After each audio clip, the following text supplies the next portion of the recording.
The transport shuttle's engines whined to a halt as it touched down on the crystalline landing pad of Nexus Prime Academy. Through the viewport, Zara Chun watched a dozen alien cadets in pristine uniforms stride past, their scales, feathers, and bioluminescent patches gleaming under the artificial suns. Each species represented a different corner of the galaxy, each one convinced of their superiority over the mud-dwelling mammals from Sol 3, Earth, the backwater planet that had somehow stumbled into galactic civilization barely 50 years ago. "Next!"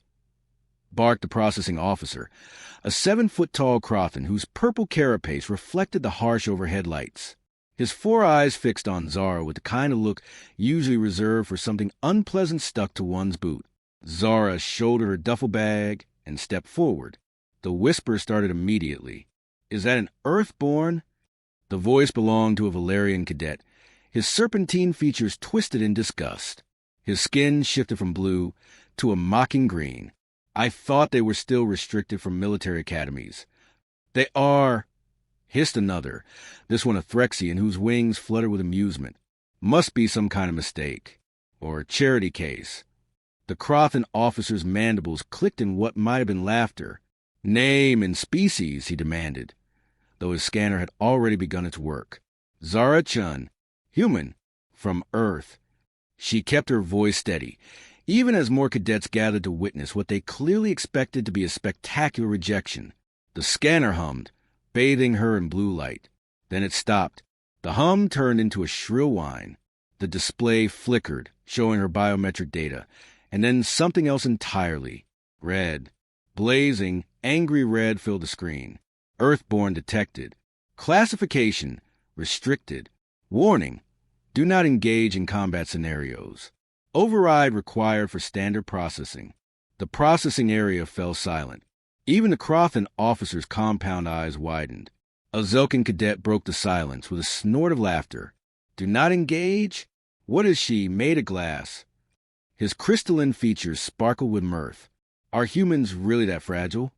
"Maybe she'll shatter if we look at her too hard," added the Valerian, his skin now cycling through amusing patterns of mockery. But Zara noticed something the cadets missed. The officer wasn't laughing.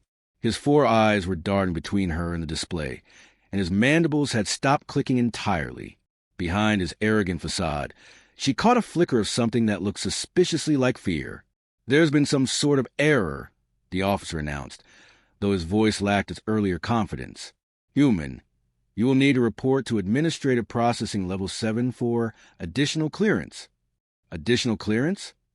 Zara raised an eyebrow. "For what?" "My acceptance letter was valid last time I checked." She pulled out her datapad, displaying the official Academy seal. "Unless there's something you're not telling me." The gathered cadets exchanged glances. Level 7 was where they sent the dangerous species, the ones who needed special containment protocols. "Maybe they're worried she'll contaminate something," suggested a Quellian cadet, her tentacles writhing with glee. "I heard humans carry all sorts of primitive diseases." "Or maybe," Zara said, her voice carrying just enough edge to cut to their laughter, "they're worried about something else entirely." She stepped closer to the scanner, noting how the officer instinctively backed away. "Tell me, Officer Crix, is it? When was the last time you actually saw a human's combat assessment?" Crix's carapace darkened. "That information is classified." "Classified?" Zara nodded thoughtfully. "How convenient. And yet, here you all are, making jokes about how fragile we are." She turned to address the crowd of cadets. "Funny thing about assumptions. They have a way of getting people killed." The Threxian cadet spread his wings wider, a display of dominance. "Are you threatening us, Mud-Dweller?" "Threatening?" Zara's laugh was sharp and cold. "That would require you to be worth the effort. No, I'm just wondering why a species so supposedly superior needs warnings not to engage with little old fragile me." The silence that followed was pregnant with tension. Several cadets shifted uncomfortably, perhaps realizing that their easy mockery had stumbled into darker territory. Officer Crick saved them from further embarrassment by activating an emergency comm security to Processing Base 7. "We have a situation." "A situation?" Zara's smile was predatory now. "Because a human showed up? My, Either galactic intelligence has seriously declined, or Earth's reputation isn't quite what you've been telling each other. 3 security officers arrived within minutes, all heavily armed and wearing full combat armor. For one unarmed human girl with a duffel bag, the absurdity of it wasn't lost on anyone present. "Is this really necessary?" asked the Valerian cadet, his skin pattern shifting to uncertain purple. "Protocol," muttered Crix, but he wouldn't meet anyone's eyes. The lead security officer, a massive Gorth whose rock-like exterior was scarred from countless battles, approached cautiously. "Human designation, Chen. You will accompany us for enhanced processing." "Enhanced processing?" Zara repeated. "You know, back home, we had a saying, the more complicated you make the security, the more dangerous the prisoner." She hefted her bag with deliberate casualness. "I'm starting to think there's more to this do not engage warning than my new classmates realize." As they escorted her toward the lift, the crowd of cadets parted like she was radioactive. But Zara caught the looks on their faces now. The mockery was gone, replaced by something much more interesting: uncertainty.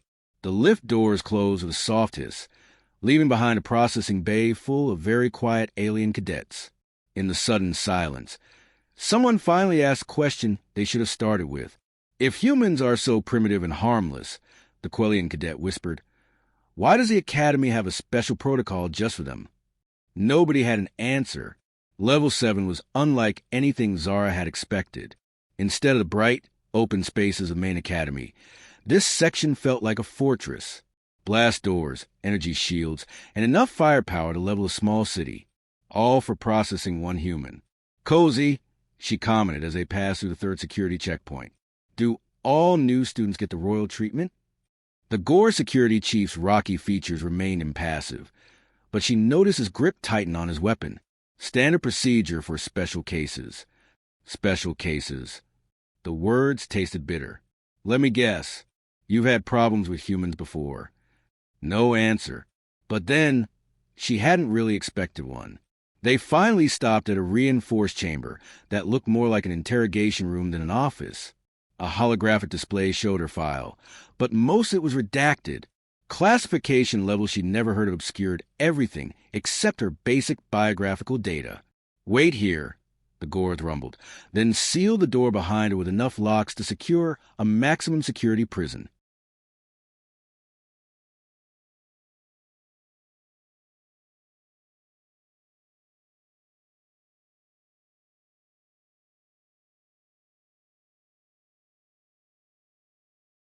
Zara settled into the single chair and waited.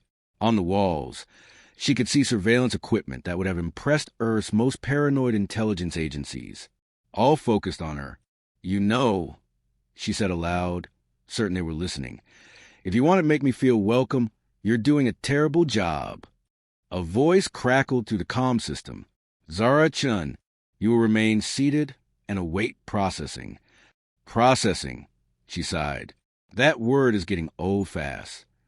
She leaned back in her chair, studying the room's defenses. "Tell me, whoever you are, what exactly are you processing?" "My application was already approved. My academic records are stellar. My psychological evaluations came back clean. So what's the real problem?" Silence. "Could it be," she continued conversationally, "that Earth's recent diplomatic successes have made certain people nervous? The hegemony wars were quite educational, weren't they?" The silence stretched longer this time.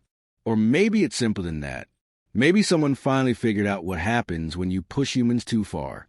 And now you're all trying to decide whether letting me into your precious academy is worth the risk." The door hissed open. A figure entered that made Zara's breath catch. Admiral Vex Corvain, the Thanagarian war hero whose tactical brilliance had crushed 3 separate rebellions. His metallic skin gleamed like polished silver, and his 6 arms moved with predatory grace. This wasn't some middle management bureaucrat. This was the Academy's supreme commander. "Miss Chun," he said, his voice like grinding metal, "we need to talk." "I gathered that."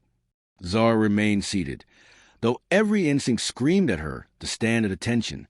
"Though I have to say, your hospitality could use work." Corvain's narrow features shifted into what might have been amusement. You're not what I expected. Let me guess. You expected someone smaller, weaker, maybe a little more intimidated by all the security theater. She gestured at the walls. Sorry to disappoint. On the contrary, Corvain said, settling his massive frame into a chair that materialized from the floor. You're exactly what I was afraid of. The admission hung in the air between them like a live explosive. Afraid? Zara leaned forward. Of me? I'm just one human with a dream of joining the galaxy's most prestigious military academy. What could possibly be frightening about that? Corvain's 6 hands steepled in front of him. Tell me, Miss Chin, what do you know about the siege of Kepler Station? The name hit her like a physical blow. That's classified. Not anymore. With a gesture, Corvain activated the room's holographic projector. Images filled the air between them. A space station under siege. Overwhelming alien forces. And then, Earthships. The footage showed the final battle. A single human cruiser, outnumbered 50-1, somehow turning the tide. Not through superior technology or overwhelming firepower, but through something else entirely. Tactical insanity that somehow worked. 18 months ago, Corvain continued, your species proved something that has kept military theorists awake ever since. You prove that conventional tactical doctrine means nothing when your opponent is willing to do things no sane species would ever consider. Zara watched the footage with growing understanding. The human captain had deliberately detonated his own ship's reactor inside the enemy formation, not as a last resort, but as an opening gambit. The explosion had crippled the entire alien fleet and somehow managed to save the station. The hegemony lost 17 ships that day, Corvain said quietly, to one human crew who decided that dying was acceptable if it meant winning. That kind of thinking, he paused, that kind of thinking terrifies every military leader in the galaxy. So the do not engage warning isn't about protecting humans, Zara realized. It's about protecting everyone else. Precisely. Corvain's expression was grim. We've studied your species' military history. From Thermopylae to the Somme to the nuclear wars, humans have consistently demonstrated a willingness to accept catastrophic losses in pursuit of victory. You don't retreat. You don't surrender. You just keep fighting until either you win or there's nothing left. Zara felt a cold smile touch her lips. And that scares you. It should scare everyone. Corvain stood, his towering frame casting shadows across the room. Which brings us to why you're here. Nexus Prime Academy trains the galaxy's future military leaders. We cannot risk having human tactical doctrine spread to other species. So you're going to reject my application after all. No, Corvain said, and his voice carried a weight that made the walls seem to tremble. We're going to quarantine it. Quarantine? Zara repeated, her voice dangerously quiet. You mean isolate me from the other cadets so I don't contaminate them with human thinking? Admiral Corvain's 6 arms moved in what she recognized as a defensive posture. You would be given private instruction, advanced tactical courses, access to classified materials that regular cadets never see, a golden cage. Zara stood slowly, her eyes never leaving his metallic face. How thoughtful. And I suppose if I refuse this generous offer, then you return to Earth, and your species remains restricted from military academies across the galaxy. His voice carried the weight of absolute authority. Forever, the silence stretched between them like a taut wire. Outside the reinforced chamber, Zara could hear the distant sounds of normal academy life. Cadets laughing, instructors shouting orders, the hum of training simulators. Everything she had dreamed of experiencing, now being dangled just out of reach. There's one thing I don't understand, she said finally. If humans are so dangerous, why accept me at all? Why not just maintain the ban? Corvain's expression shifted. For the first time since entering the room, he looked uncomfortable, because someone very important insisted on it. Before Zara could ask who, the chamber door hissed open again. The figure who entered made even Admiral Corvain step back respectfully. Director Elena Vasquez. Human, the only member of Earth's species ever to reach the highest levels of galactic government. Admiral. Vasquez said coolly, her Earth-accented voice cutting to the tension like a blade. I trust you explained our unique educational arrangement to Miss Chun?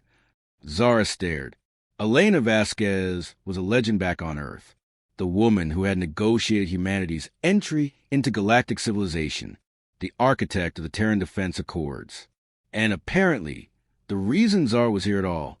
Director Vasquez, Corvain acknowledged with obvious reluctance. I was just explaining the necessity of specialized protocols. Protocols? Vasquez moved into the room with the fluid grace of someone accustomed to being the most dangerous person present.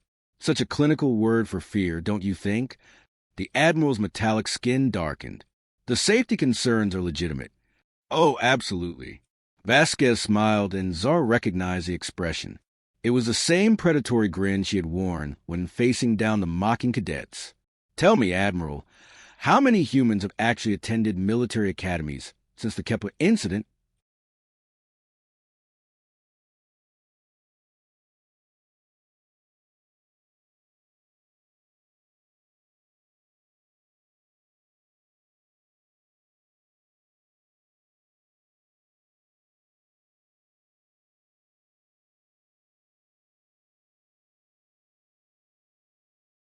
None, he admitted. And how many human tactical innovations have been implemented in galactic defense doctrine? A longer pause. 17. 17, Vasquez repeated. All developed by military personnel who learned human tactics through combat experience rather than formal education. Messy, unpredictable, and terrifyingly effective. She turned to Zara. Miss Chun, would you like to know why you're really here? Zara nodded, not trusting her voice. Because, Vasquez continued, the Galactic Council has finally realized something important. They can either learn to understand human military thinking in a controlled environment, or they can keep encountering it on battlefields where they have no preparation whatsoever. The implications hit Zara like a physical blow. You're using me as a test case. I prefer to think of it as breaking barriers. Vasquez's smile turned warmer. The first human to attend Nexus Prime Academy. The first step toward full integration of human tactical doctrine into galactic military education. The beginning of the end for species-based military restrictions. And if I fail, then humans remain forever barred from galactic military leadership. Vasquez's voice turned steel-hard. The choice is yours, Miss Chun.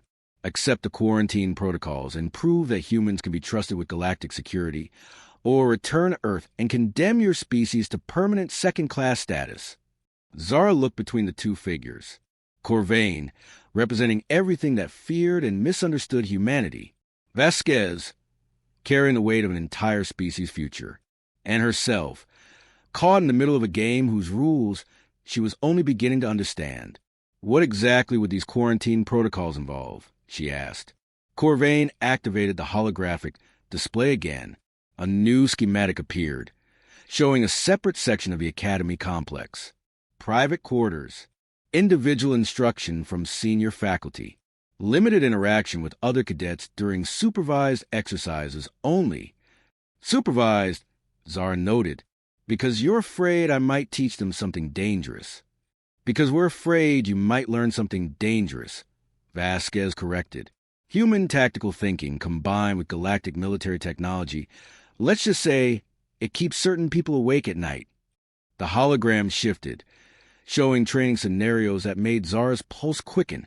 Advanced starship combat simulations, planetary assault planning, multi-species coordination exercises. Everything she had dreamed of, delivered in isolation. There's something else, Corvain added reluctantly. The other cadets will be told you're here as part of a special diplomatic program. Cultural exchange. They won't know about the tactical assessments or the classified training. More lies, Zara said. Necessary deceptions, Vasquez countered.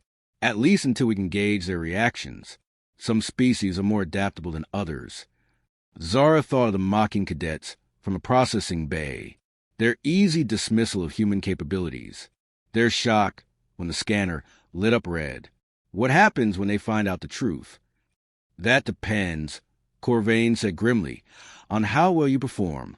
The weight of it settled on her shoulders like a physical burden. Not just her own dreams, but the future of human participation in galactic civilization. No pressure at all. I have conditions, she said finally. Both leaders tensed. I want regular updates on how other humans are being treated throughout the galaxy. If this is about integration, then I need to know the broader picture. She met Corvain's gaze steadily. And I want honest assessments of my progress, not diplomatic platitudes. Agreed, Vasquez said before the Admiral could object. One more thing. Zara's voice carried an edge that made both aliens step back slightly. When this quarantine period ends, assuming I pass your tests, I want full integration. No special protocols. No separate facilities. I want to be treated exactly like every other cadet. That may not be possible, Corvain began. Then make it possible. Zara's smile was sharp as broken glass. Because if you're right about human tactical thinking being so dangerous, then keeping me isolated just makes the eventual revelation that much more explosive. The threat hung in the air like smoke from a battlefield. Vasquez laughed, a sound like crystal chimes in a hurricane. I told you she was perfect for this, she said to Corvain. Very well, Miss Chun. You have your conditions. Now, do we have an agreement? Zara looked around the reinforced chamber one last time, at the surveillance equipment, the blast-proof walls, the obvious fear built into every surface. Then she thought of the cadets who had mocked her, certain of their superiority, of the species who had dismissed humanity as primitive mud-dwellers. They were about to learn why that scanner had lit up red. We have an agreement, she said. 3 months later, Zara stood in Training Bay Omega, watching through reinforced transparent aluminum as the Academy's top tactical class struggled with a simulation that should have been routine. 16 alien cadets, representing the galaxy's most advanced military minds, had just suffered their 14th consecutive defeat. Time, announced Instructor Vorth, a grizzled hegemony veteran whose cybernetic implants clicked as he moved. Analysis. The cadets exchanged frustrated glances. They had tried every conventional approach, employed every standard tactic, executed flawless maneuvers that should have guaranteed victory. The enemy deployment makes no tactical sense, complained Jex Trallon, the Valerian who had mocked Zara months earlier. His skin patterns cycled through frustrated red spirals. Their formation leaves them vulnerable to flanking attacks. But every time we exploit the weakness, they somehow turn it into an advantage. They're sacrificing entire squadrons for minimal gains, added Kessenorix, the Phyrexian whose wings rustle with agitation. No rational commander would accept those losses. Instructor Vorth is mechanical, I whirred, as it focused on each cadet in turn. What if rationality isn't the point? Silence greeted this suggestion. The concept of deliberately irrational tactics was alien to minds trained in logical military doctrine. Perhaps, Vorth continued, we should ask our observer for insight. All eyes turned to the viewing chamber, where Zara stood. 3 months of isolation had changed her. The mockery and dismissal had been replaced by something much more complex. Respect tinged with uncertainty. Fear wrapped in professional courtesy. Because word had leaked.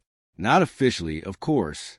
But rumors had a way of spreading through academy dormitories like wildfire.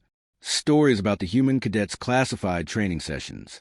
Whispers about tactical scenarios that left even senior instructors baffled. Speculation about why someone supposedly so primitive required such extraordinary security measures. The request to observe today's exercise had been Vasquez's idea. A test, she had called it. Time to see how the other cadets reacted to human tactical analysis.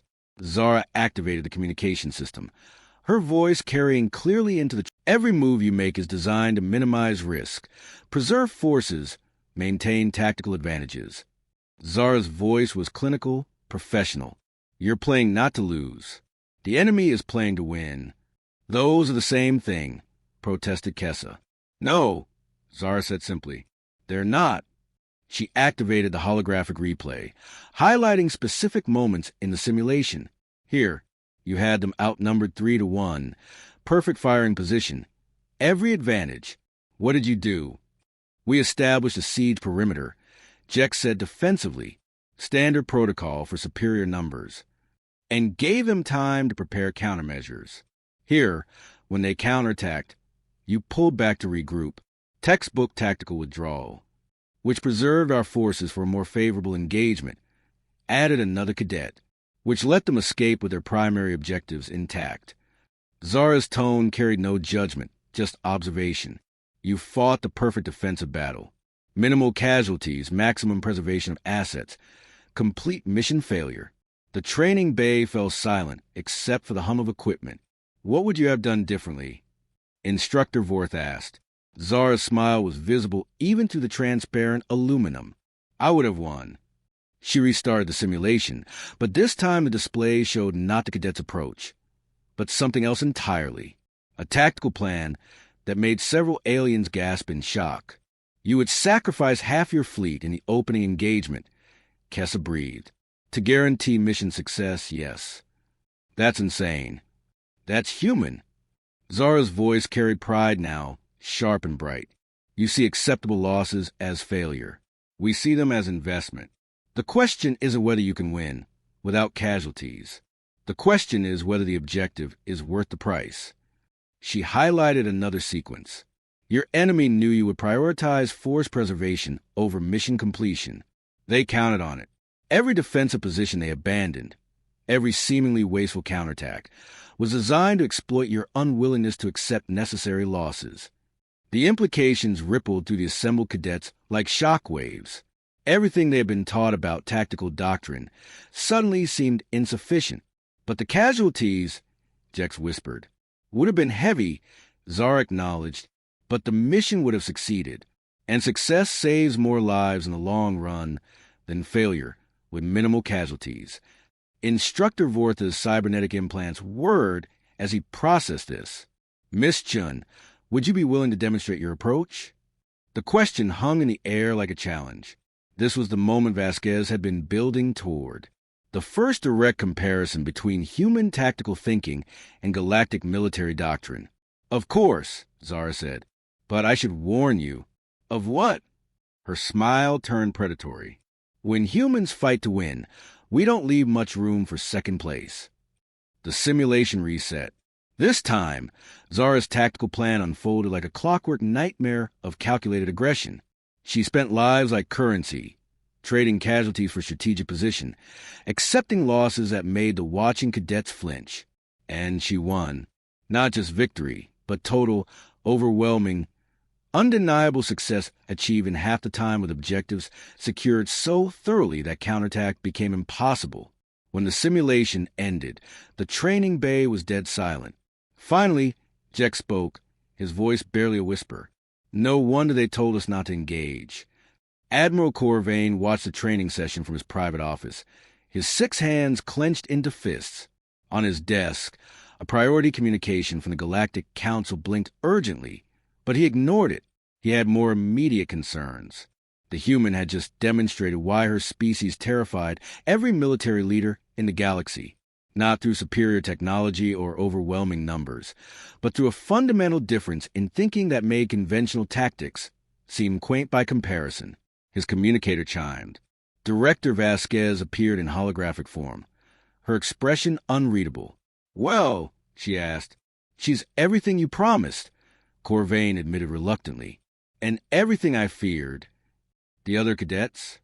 Shaken. They're beginning to understand that everything they've learned about warfare is incomplete. He gestured at the training bay feeds. Some are asking to transfer to different programs. And others, Corvain's metallic features shifted into what might have been respect. Others are asking if they can learn human tactical doctrine. Vasquez smiled. Then the integration is proceeding according to plan. Is it? Corvain stood, his towering frame casting shadows across the office. Because I'm starting to wonder if we're creating something we can't control. Human thinking combined with galactic resources. Admiral, Vasquez interrupted, let me ask you something. In all your years of military service, how many times have you faced an enemy that fought like humans? Twice, he said immediately. Kepler Station and the Rigel incident. And how did those engagements end? Corvain's silence was answer enough. Exactly, Vasquez continued. You can either learn to understand human tactics in a controlled environment, or you can keep encountering them on battlefields where you have no preparation. The choice has always been yours. The communication on Corvain's desk flared brighter. The Council is demanding answers. Then give them the truth. Tell them that humanity's integration into galactic military doctrine is no longer a possibility to be prevented, but an inevitability to be managed. Vasquez's image flickered as the transmission began to fade, because ready or not, Admiral, we're already here. As her hologram vanished, Corvain finally activated the priority communication. The face that appeared belonged to Chancellor Mrix, head of the Galactic Military Council, and his expression suggested the conversation would not be pleasant. Admiral, the Chancellor began without preamble, we have reports concerning developments at your academy. Concerning how? Human tactical doctrine being demonstrated to cadets from 17 different species. Conventional military theory being challenged in open classroom settings. And requests from multiple planetary defense forces for human military advisors. The Chancellor's crystalline features darkened. Explain. Corvain considered his options. Truth or comfortable lies that would preserve the status quo for a few more months until reality inevitably intruded. He chose truth.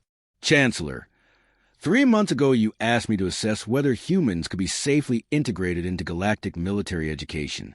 I have my answer. And they can't be safely integrated, Corvain said quietly, because safety was never the real concern. The concern was whether we could maintain our illusions of tactical superiority once exposed to human military thinking. He gestured toward the training bay feeds. Those illusions are now officially dead. The Chancellor's silence stretched across interstellar space. What do you recommend? He asked finally. Full integration. No restrictions. No special protocols. Corvain's voice carried the weight of absolute conviction. Because the alternative isn't keeping humans out of our military academies. The alternative is being completely unprepared when human tactical doctrine spreads anyway. You're certain of this assessment? Corvain thought of Zara Chun, standing in that reinforced chamber 3 months ago, promising that keeping her isolated would only make the eventual revelation more explosive. She had been right. Chancellor, he said, I've never been more certain of anything in my military career. The transmission ended, leaving Corvain alone with his thoughts and the knowledge that the galaxy's military future had just fundamentally changed. In Training Bay Omega, Zara Chin packed up her observation equipment and headed back to her isolated quarters. Tomorrow would bring new tests, new challenges, new opportunities to prove that humans belonged among the stars. But tonight, for the first time since arriving at Nexus Prime Academy, she allowed herself to smile with genuine satisfaction. The cadets who had mocked her at the gate now understood why the scanner had lit up red, and they would never underestimate Earth again.